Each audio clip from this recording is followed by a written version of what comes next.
Hello, and welcome to an amazing new episode of The Reluctant Leader.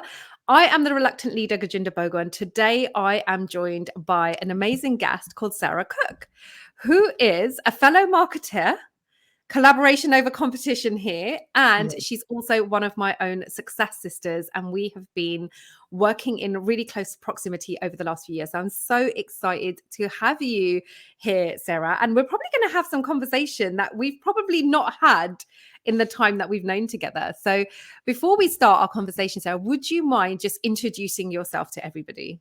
Oh, of course. Thank you so much for having me on your show. I love these kind of You're welcome. conversations and really, really powerful just to hear other people chatting, I think, isn't it? Yeah. So, as you said, I'm a fellow marketeer. So I'm really specialise in business growth, marketing for ambitious female business owners, leaders, entrepreneurs who want to grow a business, but create a business, I guess, in a way that works for them, but to enable them to live life in a way that works for them as well. So keeping things simple strategies, both from a financial perspective, sales perspective, marketing perspective. I don't think life needs to be complicated. There's so much other stuff going on that I think we can keep things simple. Oh, I love that. And do you know what? It's so true. Like, I've always found you to be like this ray of sunshine. And Ah, I do believe that's what comes across in you when you do business as well. And it's coming across in our conversation today as well. So, Sarah, what made you actually want to start your business? oh, this is such a great question because and I love that it fits with your kind of reluctant leader title as well, because in some ways I fell into it. So if we would kind of rewind a little bit, I'll give you a kind of snapshot history, I guess. So I was in the corporate world for 15 years, lived and worked around the world. My last kind of corporate role was as regional marketing manager, living in Singapore. So I did a lot of traveling, lots of big marketing campaigns, lots of sales trainings, that kind of thing for some really amazing global brands. But there's always a but, isn't there, when it comes to this? Always a but. Um, There's always a it but. got to a point. So I think I came back from one of my trips and it was a crazy trip. And I'll caveat this with the fact that I absolutely loved my job. But I came back from this trip. I'd done 7 events in 7 cities in 6 days. And I came home and just went, oh my goodness. I think I caught a kind of glimpse of myself in a mirror and was like, I don't even really recognize who I am right now. I Mm. just, like, the eyes were there, but inside I was like, I just don't quite know what's going on. And then I found out that I was pregnant. And that really shifted my perspective on, I suppose, what life was about. It sounds quite big, it sounds quite meaningful, but I think those of us who are Mm. mums, like it kind of changes that perspective, doesn't it? And And this was first child.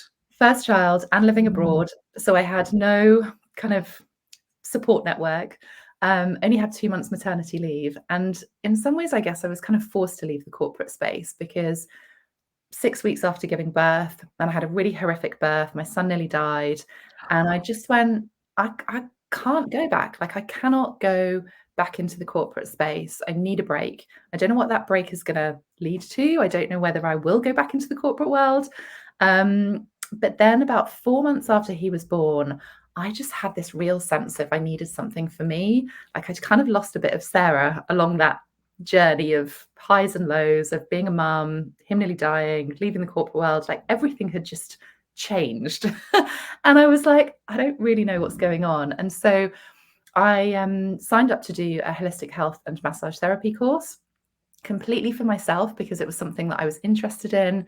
In a previous lifetime, I was an athlete, so I competed for England, playing lacrosse. And so I'd always had this kind of interest of health, of looking after myself. And I thought, you know what, I just want to learn something for me that takes me away from baby brain.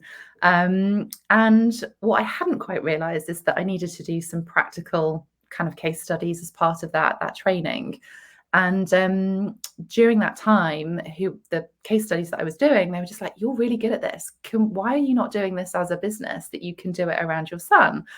And I thought, yeah, maybe I could do this. And so Good that idea. sort of accidental falling into being a business owner kind of happened from there. And then I became fully booked within a matter of months.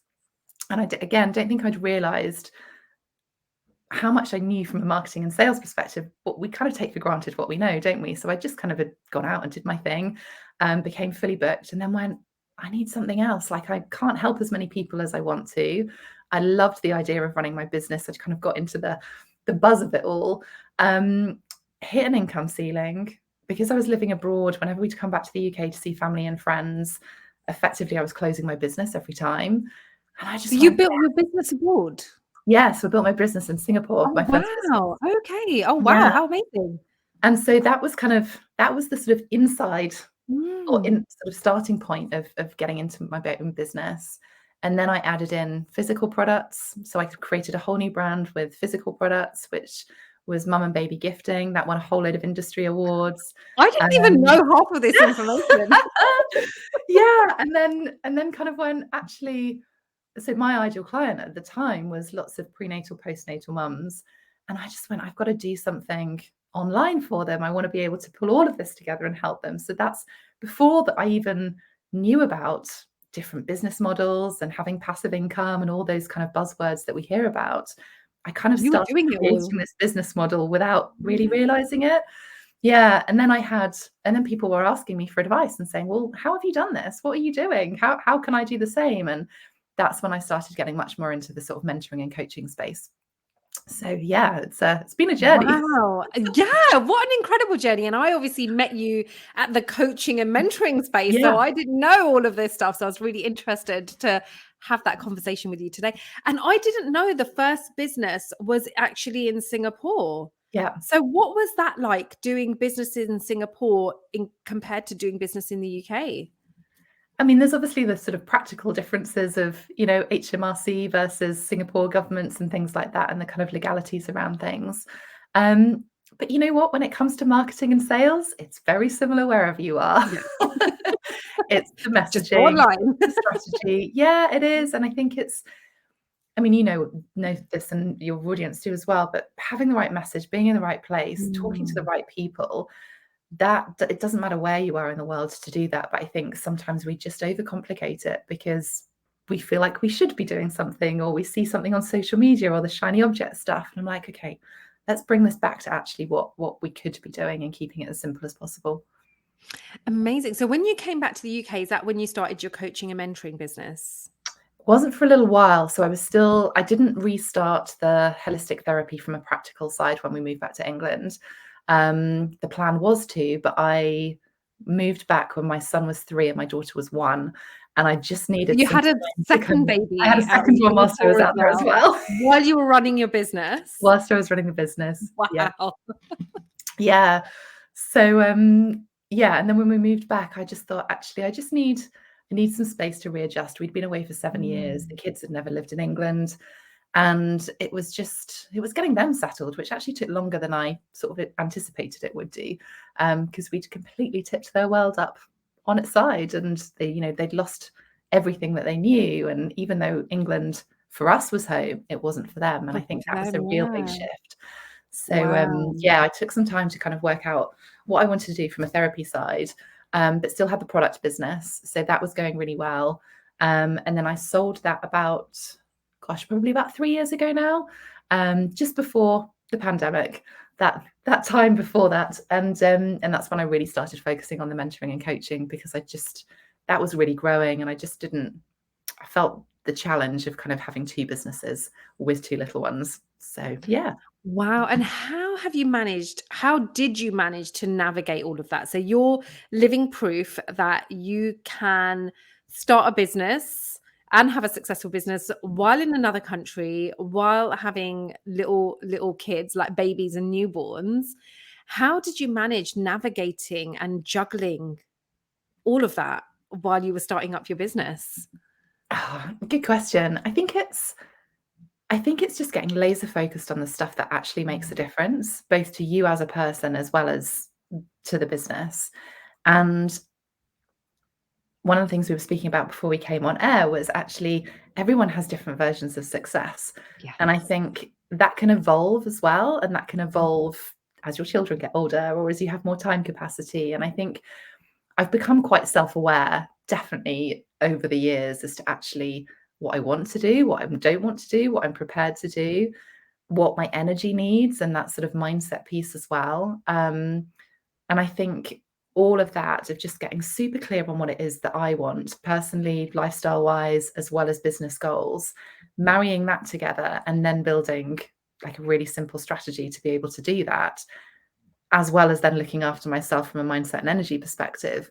That's really where I've kind of evolved and been able to kind of grow in the way that feels good for me. Yeah, and feels aligned as well, right? Yeah. And let's just talk about that comparison piece a little bit, because obviously we are both in kind of the coaching and mentoring space where comparison is honestly the thief of a business, right? Forget joy, it's just the thief Yeah. of a business. How have you kind of navigated that whole comparison journey? And is there anything that you can share with anyone that's listening in today? I mean, don't get me wrong. I see what happens on social media. We all have those moments where we're like, oh my goodness, maybe I should be doing that. And then I think it's just, That's a good idea. I should do yeah, it. exactly. Let's have a knee-jerk reaction. But I think it's calling yourself out a little bit. And I think if you're really strong on knowing what it is that you want to achieve, what your lifestyle goals are and your business goals are, and then if you do see something, it's like, okay, well, would that work in my business? Is that something that I really want to do? And kind of sitting with it rather than going, oh, I'm seeing someone else's version of success. They're doing that, therefore I should be doing that. It's got to come back to what you want and then building that sort of mindset piece around it as well. And almost, yeah, sense checking whether that is a good idea, is it not? Because there's so many things we can do to grow a business, right? And I think, social media gives such a brilliant filter in a positive way as to what people are doing in their businesses. But actually, if you look under the skin of all of that, everyone's version of success is built and what people see as success. It's not about what happens on social media. It's not about the filter that we see. It's about actually, are they happy? Are they living life in a way that feels good? Do they have great client testimonials? Are they being able to get results for their clients? Or is it just this kind of weird smoke and mirrors piece? And I think when we have that awareness, we can kind of look to see and almost cherry pick the stuff that we want to do. So I mean, yeah, comparisonitis, we're all human, right? It's always going to be there. We're always going to feel that lens at some point. But I think just being able to kind of sit with it a little bit and see whether that's something we should be calling ourselves out on Mm. or not. 100%. And I think you hit the nail on the head there, that what you see is only one way of Mm. doing something. And actually, there's probably about 6 or 7 different ways of doing exactly the same thing. So, really leaning into what all of those could actually look like. And I know, Sarah, you're massive on health, Yeah. like really, really big on health. And even you've got a podcast, right? The Healthy Business. And you've got a book as well. Is that Yeah. The Healthy Business? Healthy you, wealthy business, that is. Yeah. Yeah. So, what is the focus on health? Why health? Do you know, I think it's been such a big pivotal part of my journey.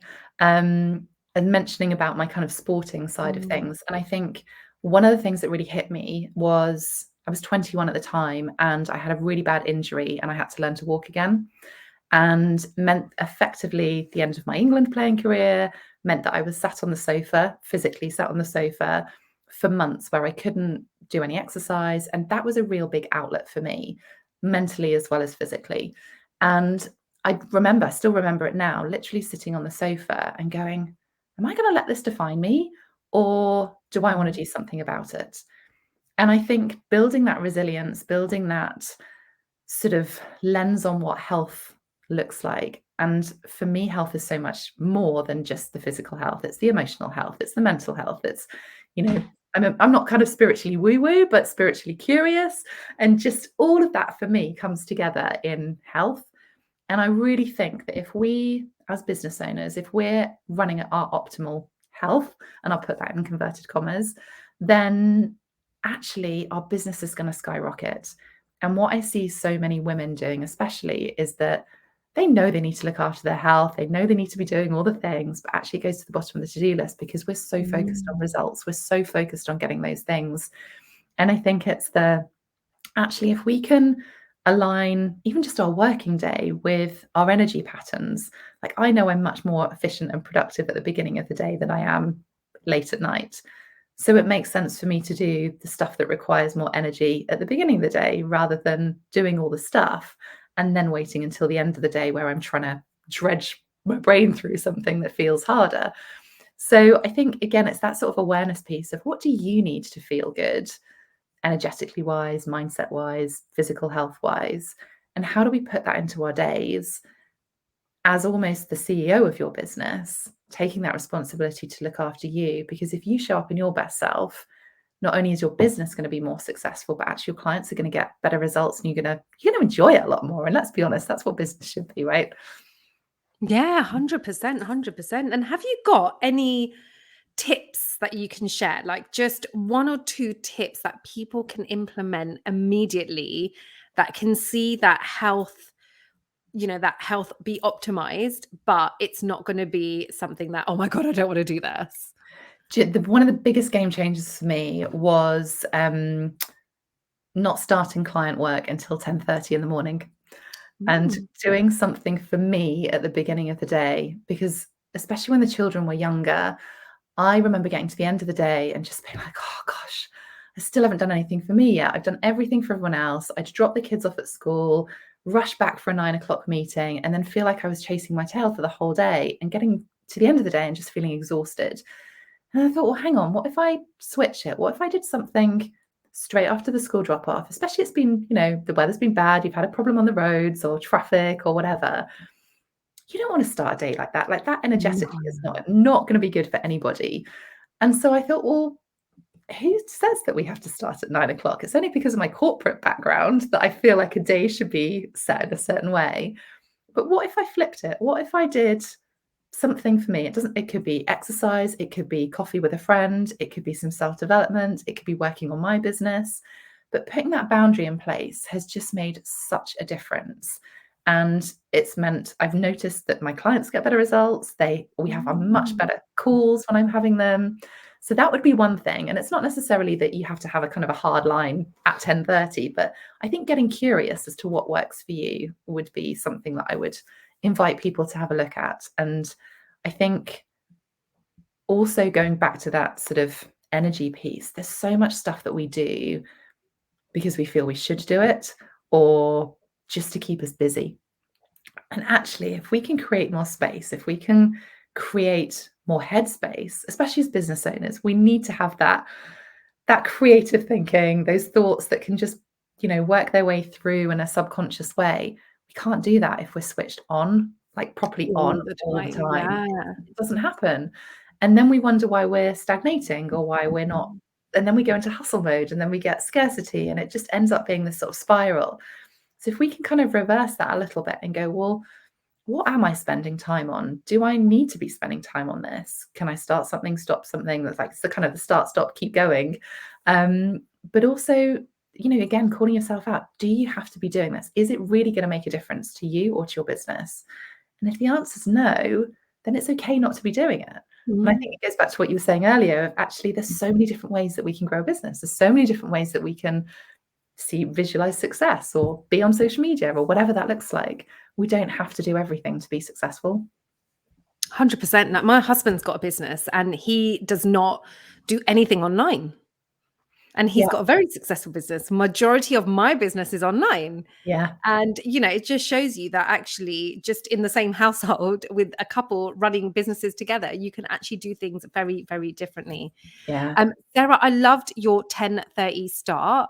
And I guess, if people are a bit scared and freaked out about having all of that time taken away from them, maybe they can start by an extra half an hour.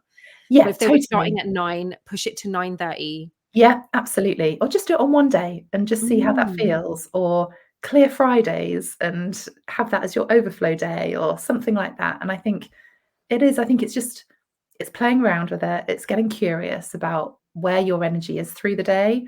I know, and before I kind of did a whole load of health analysis on me when I was like, what's going on? I always had an energy slump after lunch. Whatever time of day I had lunch, whether it was like an early lunch, a late lunch, I would still have an energy slump. And I was like, this is not right. What's going on?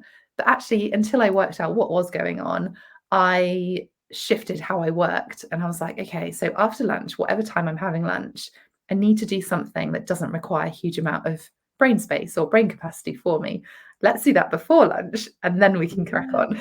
So again, I think it's having that awareness really of just what do you need. And I think one of the big things for me was actually about nourishing myself, not necessarily just from a nutrition perspective, but actually what makes me feel good, what do I want to be sat at a computer all the time, or do I want to go and work in a coffee shop sometimes? Or, I think it's just giving yourself permission to just be curious about what makes you feel good, because when you feel good, then you're going to perform better, and your business is therefore going to perform better. So I think health is one of those words where it's kind of used in so many generic ways. And I think so much we think around what we're eating and how we're exercising. But actually, if we look at 100%, yeah. how do we just optimize ourselves, that's really what I'm Mm. getting at. Yeah, exactly that. And I think that too. I think when people think of health, they think, oh my God, she's going to tell me to run 10K. But Yeah. it's not that, isn't it? It's just the little things that you can do in your day that can have a Yeah. massive, massive impact Yeah. on your business as well. Definitely. And I think taking little breaks through the day as well, Mhm. even just little 5-minute breaks where you're away from your screen, or you're away from being in your business and in work, even if it's just walking around the garden, or, going and making yourself a cup of tea and actually sitting and enjoying that cup of tea. Like, that's okay. We are our own business owners. Yeah, I've been talking a lot about hobbies recently with various people. Do you have any hobbies that support you in your business, or just generally the time out activities that you really enjoy? Yeah, I mean, I love spending time with the kids. But sometimes that doesn't feel like a hobby, but Yeah, to we'll say. just, yeah, She doing answer that. things like, yeah. Um, I love catching up with friends. I love a lot of that. It kind of comes down to more from a physical exercise. Like, I love doing yoga. I love going to the gym. But actually, quite often when I'm at the gym, I'll be listening to a podcast or something like that. So it's just, yeah, I think it's just, again, it's just having that awareness. Like, what makes you feel good? Some days I'll be like, I don't want to go to Mm. the gym. I'm going to go do something else, and that's okay. But I think it's just finding ways to have something outside of work. I love going to the theatre. I've started doing that with my husband kind of on a much more regular basis, and actually scheduling it in, because I love going to, see anything, whether it's plays or musicals or whatever. And I think if we don't put it in the diary, it just doesn't It happen, just does won't it? happen. So Yeah. And yeah, you've got to being really set that intentional with intention, it. isn't it? Yeah, Yeah. totally. And then Sarah, you mentioned you'd love spending time with friends. And I don't know why that just came up for me. How has your friendships and your dynamic with your friends changed since you've had a business? Have you noticed a change? It's such an interesting question. So when I first left the corporate world, I remember one of my best friends saying to me, "What are you doing? Like, you are giving up a most amazing job. It's Yeah. super well paid. We're working on some incredible brands You've for got to a big global travel. company. You're traveling all the time." I Mm. was organizing like Singapore Fashion Festival. I was doing collaborations for the F1 Grand Prix. So to the outside world, it was like, Yeah. Why did you give that "What up? are you doing?" And I think it went back into this piece of going, I'm just not feeling fulfilled. Like, I know there's something else for me out there. And I hate the political game, especially in the corporate world. I find it so hard. And I was just like, this isn't who I am. This isn't a game that I want to be playing. I mean, the coaching world is a whole different ball game, and there's a whole load of stuff that we see on social media and Won't hear talk and all the about that rest of today. it. That's another story. Yeah. But I think it was just it was a real trigger moment for me at the time of going, well, why doesn't my friend think that I could do this on my own? Mm. And so that's been an interesting dynamic. She's still a really good friend, and we laugh about that situation because she's gone off and done something different now too. But I think it's just we live in a society where I think, especially for our generation, of what we should be doing. You go to school, you can move on to higher education, you get a good job, you have a family, should, right? And I think when we start shifting those norms of going, well, I can still be successful, but do it in a slightly different way. And that's okay. And actually, I'm probably more present with my children because of what I'm doing. And I'm certainly happier. And I think that, yeah, there are some people where I just don't talk to about the business. It triggers um Interesting. it's it's been interesting just kind of having conversations with even school mums where we're all doing different things. Some people are really interested and want to hear more about it, and other people are like, that just feels like a totally different world. So I've kind of learned as to who I can have those conversations with and who probably is best not to. And I think also surrounding yourself with like-minded people is so important. So Mm. I have lots of business besties and friends and people that I probably don't catch up with as much as I would like to because we're all so busy. But the power of these conversations, right, where we kind of get to catch up. Right. That's what we were like as well. We hadn't had a conversation for a while, so we were quite excited to get together today to have this conversation. And it Yeah, is true. Sometimes, I know with me, like with the school run and mums at school, like I don't always get involved in some of the activities that they do because they just yeah, don't work around my schedule. And yeah, your network does change yeah, as you grow, and it's never a personal thing on either side. And sometimes you outgrow people, and sometimes you only need people for a certain period of your life, and then you welcome in the new. And it's just about being aware of what you need and the kind of support you need around you at any stage of your life. totally. Absolutely agree with that. And I think awareness is one of those big things. I think Yeah. it's the scariest thing though, right? Isn't it? Like as soon as we open ourselves up, it feels really empowering, but it can also feel quite challenging at the same time. And I think it's that balance. It goes back to what your version of success looks like, I think. If you want to grow and you want Mm, to do different things, what do you need to help you get to that next level? yeah. If you're happy with your level of success, that's cool too. But that's Mm. going to mean something different to the dynamics that you might be in. So I think it's just being comfortable enough to push your edges in a way that feels good for you, I think. And then if you want to push, what do you need to do to support moving into that next space? Amazing. And then Sarah, what do your family think about your business? So you've got these kids. What do they think you're doing every time? Like you've got a podcast coming out, you've got all of this stuff happening. What do they think? Oh, do you know what? The funniest thing was when I wrote my book and there's a little dedication to them in the front. And I didn't put their full names in there. I just put H&A because I was like, well, who is it me to share their names to the public world? It's my book and I didn't want to do that. And they were so offended. They were like, what do you mean you haven't put our names in there? Of course we want to have our names in there. So I had to change it. Oh, bless them. And I love so that. they're super proud and they love the fact that, I'm doing all of these things. And I think for me, I grew up in a very male dominated environment.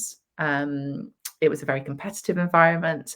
And I think for me, especially now I've got a daughter as well, same for my son, but I think especially as a female, I don't want her to feel like she has to follow a certain path and then Yeah. has to compromise if she wants to then have a child. So for me, it was like, okay, well, actually, let's create this level playing field that you get to choose what that looks like for you. And I think that's where my sort of passion of actually creating a business and growing a business to allow you to live life in a way that feels good for you is becoming even stronger of, during the school holidays, sometimes I will work because I want them to see me working. I don't want them to think that mummy is around for them whenever they need it, because actually I want them to learn that responsibility and the resilience. And, it's one of those kind of, how do we teach them as well as be there for them? And I think that's been, as they've got older, as they've needed me in a slightly different way, how I've wanted to evolve my business has been really interesting when I've kind of got curious with some of those things. Like I went on a business trip to LA earlier this year, and they were like, "What do you mean you're going away?" Because they don't often see me going away. And I'm like, LA "Well, this for is for business. mummy. This is a business trip." And I run events and I'll be away sometimes overnight for those. And I think that's really powerful for them to see that Mm. actually it's not going to be all the time, but actually there are times when I am going to be away and I have to go and do different things. So no, they're great. They're super, super proud. And I think it's just in some ways off the back of the pandemic, my husband's been around a lot more because he's not had to travel into the office as much. That's been really good for them to see as well, that he's doing some of the pickups and drop-offs, and sometimes I'll Mm. work late, sometimes he'll work late. And we've had that Yeah. conscious decision as to actually we don't want them to see that daddy is the worker and mummy is around all the time. Like it's actually both of us, but doing things in a way that works for the family, doing things in a way that works for us. I mean, there's still testing moments and it still evolves, right? But I think it's just Your challenges with every scenario. yeah, exactly. I think And being open to it, being open to change, being open to mm, evolve, being open to questioning things gets to feel exciting because you're in control of it. I'm not running, or I'm not in a business where someone else is dictating the hours that I have to work. And yes, I choose to work some of them longer, but I have that flexibility, that freedom to choose, which for me is probably my biggest driver. And they can see that you're happy and that you're Yes, healthy. exactly. And And that's that's the really main thing for important. them, isn't it? Yeah, definitely. Whatever Definitely. it is you're doing, you're happy and healthy. How do your children find it with seeing you working around? Do you know what? They actually love it, and especially because I've got this office, and they always want to be in the office. And the funny thing is, here I've got another desk. You can't see it on camera, but I've got another desk here. So often they actually sat here. So they're Brilliant. literally sat right here where you can't see. And it's literally just on the edge. And they've got like, I've got a pot of coloring pens. So I've got a pot of coloring pens here. And they will literally come and sit here and do paperwork, So their sweet. version of paperwork. Yeah. And I often do like, whenever I do any little thing, so if I've got an event and I've got goodie bags or something like that, they'll want involve and Yes. they'll want to do them. And they love just being involved in stuff. So normally, obviously, we've got a 4-bedroom house, but everyone will want to come and sit in this one space in an Always. office. And that's why we've got the TV up there as well. So they can watch movies, do all of that stuff, but they want to be involved in like preparing anything that I've got going on for the business, That's amazing. I which love is that. really nice. It is And like getting them even, involved. yeah, it's really nice and showing them, like, even when I get clients over, my son and daughter will want to come and serve the drinks. They'll That's so cute. literally be like, "Can we just come just for 5 minutes just to serve some Yeah. drinks?" And I'll be like, "All right, come on then." And then they'll come. So they really enjoy like even the hosting part of it and Yeah. stuff, which is really, really nice. Amazing. I love Um, yeah. So and again, it's just showing them a very different way of living their life. So my daughter already, she's 7 years old and she wants her own yoga business already. fabulous. I love that. So she's got her own yoga mat. She's going to invest in some yoga gear now. And she watches YouTube all the time. She's like perfecting her moves. So it's really amazing to think that that's, It's what, inspiring for them, I think, yeah, isn't it? it's Yeah, opened up their minds a little bit, which has been really good. definitely. So, Sarah, what have been some of your challenges that you've had running your business? Oh my goodness. Where do you start on that one? How many? How many do you want me to list? I think one of the biggest challenges I think I got to, it's probably about 2 years ago now, is that I felt like I was doing all the things and I just felt really stuck. And I was like, how can I do Mm, more? And actually, it wasn't about doing more, it was about doing yeah, less and simplifying things. And I think as soon as I shifted that, I was just like, oh my goodness, this is what I love. Like it has to be simple. And even though I knew that, I think I had so many different offers, I had so many different things that I was trying to do that I didn't have the headspace to actually look at how I could grow the business properly. So that's probably been one of the big challenges from a kind of growth perspective. Um, I think I had a really interesting situation. It's probably about a year ago now, where I had a client who broke contract, and that was really mm, interesting to deal with. And it really took a lot of mindset for me yeah, around it, of going, actually, she was a really lovely client. I really enjoyed working with her, but she broke contract. She started trying to poach some of my clients. And I was like, this is weird. This is a really strange dynamic for me to be working through, because I've been teaching some of her stuff. And I thought, actually, I need to take radical responsibility on this. What am I learning from this? What's my growth opportunity to look at from this? And I realized that actually a lot of it, I'd got stuck again, whereas I was like, actually, this is my opportunity to move up a level. This is my opportunity to actually, my ideal client has changed. This isn't necessarily someone that I want to be working with as a type of person. So that was a really interesting challenge that I had to go through. Um, and I think another one that we've spoken about a little bit already is health. About this time last year, I was diagnosed with mold poisoning, and I had some gut stuff going on, and that really, really surprised me, because I was like, well, I've always been healthy. I've always been aware of my health. How have I not noticed this? And I started just noticing a few little symptoms, but actually the biggest thing was that I remember doing client calls and coming off the back of them and just being like, I need to go and lie down. I am so mm, exhausted. I feel like I've just I don't know what's going on. And it wasn't until, and I think I remember going to the doctor and they were just like, you're just a busy mum. And I just thought, there's something else going on. So I think, again, going back to that kind of curiosity, taking responsibility and having that awareness of going, actually, there is something else going on. I know my body enough to go and see what is going on. And that's when I started looking at the holistic side, working with a nutrition therapist and exploring other tests and seeing what else could be going on, that we then identified what actually was going on. So that's been a really long process journey health-wise. It's taken a lot of mindset stuff to go through that as well, of going, well, I'm just going to shut up. How on earth can I run a business with this? And now I've moved into the space where actually it's really empowering, because if I can achieve all that I have done whilst all that's been going on, actually not only can I help my clients who are now navigating challenges, or if they do from health side, but actually it's really helped me simplify my business even more, get really super clear on who it is that I want to work with, what it is that I want to do, and just really reprioritize again, like what I want from life. And I think it's that, again, that sounds quite a big, profound statement, doesn't it? But I think it's just it's that version of success again, of actually, do I need to push so hard to hit that 7-figure mark when actually I've got challenges in health or other stuff? Is that my big tick success factor? Well, no, it's not. And it might be one day, but right now it's not. I'm really happy with my business growing in a really sustainable way. I've got great clients. I feel like I've got a great life and I'm happy with it. So I'm like, okay, well, that for me is where I'm good. And that's the bit that clients kind of feel attracted to working with me as well, of going, actually, it doesn't have to feel hard. 100%. And I think some people think they've got to rush to do something, like the 7 figures are going to run out. Like, I need to do it this year before it runs. Like, this is not a sprint, it's a marathon. The 7-figure, it's still going to be there next year and the year after.